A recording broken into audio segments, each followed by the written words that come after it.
Delhi liquor కేసులో మరో కీలక మలుపు చోటు చేసుకుంది. కవితను మరో 5 రోజుల కస్టడీకి ఇవ్వాలని న్యాయస్థానాన్ని ఈడీ అధికారులు కోరారు.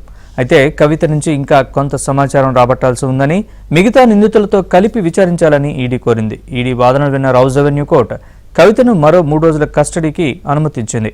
న్యాయస్థానంలో పోరాటం చేస్తానని ఎమ్మెల్సీ కవిత అన్నారు. అడిగిన వివరాలే మళ్లీ అడుగుతున్నారని చెప్పారు.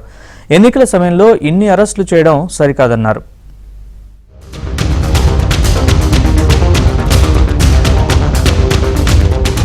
బీఆర్ఎస్ ఎమ్మెల్సీ కవితకు మరో 3 రోజులు ఈడీ కస్టడీని కోర్టు పొడిగించింది.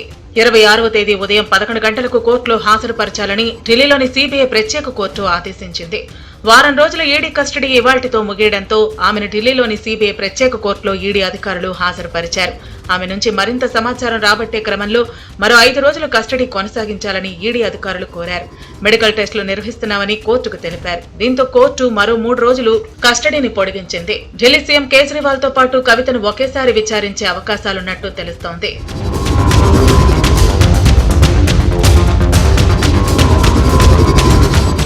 కవిత మొబైల్ ఫోన్లో నుంచి సేకరించిన డేటాను విశ్లేషించామని, మొబైల్ డేటా నుంచి కొంత భాగం డిలీట్ చేసినట్టు గుర్తించినట్లు ఈడీ కోర్టుకు తెలిపింది. కవిత మేనల్లుడి వ్యాపార వివరాలు చెప్పాలని అడిగితే తనకు తెలియదని కవిత సమాధానం ఇచ్చారని చెప్పారు. అటు ఈడీ అడిగిన డాక్యుమెంట్లు అందించడానికి ఆమె బయట లేరు అని కవిత తరపు న్యాయవాదులు కోర్టుకు తెలిపారు. కవిత 2 పిల్లలు ఇక్కడే ఉన్నారని, వారితో మాట్లాడేందుకు అనుమతి ఇవ్వాలని కోర్టుకు విజ్ఞప్తి చేశారు. ఇరు వర్గాల వాదనలు విన్న కోర్టు మరో 3 రోజులు కస్టడీని పొడిగించింది.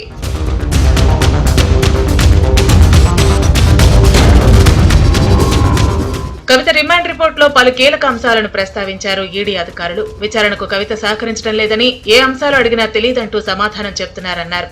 4 వ్యక్తుల నుంచి వాంగ్మూలాలు తీసుకున్నామని, ఆ అంశాలపై కవితను ప్రశ్నించామని రిమాండ్ రిపోర్టులో పేర్కొన్నారు. అలాగే కవిత కుటుంబానికి చెందిన వ్యాపార, ఆర్థిక అంశాలకు సంబంధించిన వివరాలు ఇవ్వాలని కోరామని ఈడీ తెలిపింది.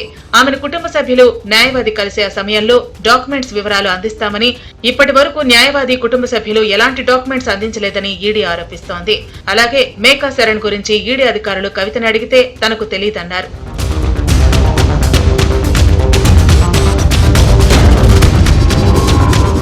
తనపై తప్పుడు కేసులు పెట్టారని, న్యాయస్థానంలో పోరాటాలు చేస్తానని ఎమ్మెల్సీ కవిత అన్నారు. అడిగిన వివరాలే మళ్లీ అడుగుతున్నారని చెప్పారు.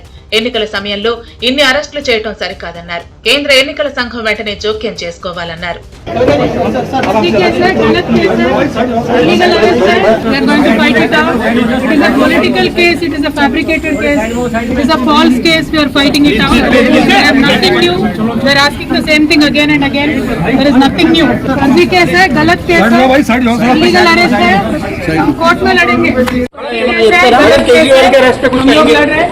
इलेक्शन के टाइम पे इतने सारे पॉलिटिकल अरेस्ट करना गलत बात है. ECI should intervene.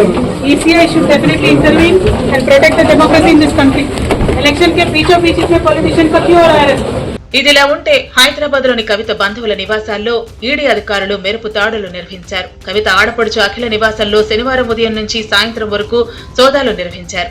ఈ సందర్భంగా పలు కీలక పత్రాలతో పాటు బ్యాంక్ అకౌంట్లకు సంబంధించిన వివరాలపై ఆరా తీశారు.